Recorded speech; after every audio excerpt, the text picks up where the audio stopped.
The Eclipse Cross introduces a new service called Mitsubishi Connect, which consists of automatic collision notification, emergency services, and alarm notification, among other things.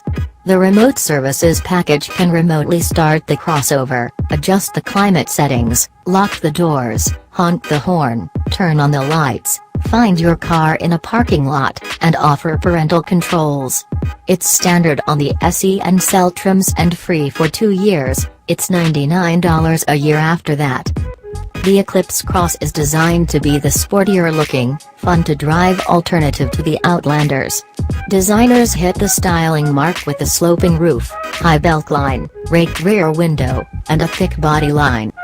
Mitsubishi's signature dynamic shield grille, tubular LED taillights, and large fenders lend to the sporty styling. It's an attractive design from the front and profile. The rear end, however, is another story. The split rear window will get mixed opinions, but it stands out in a sea of similar crossovers.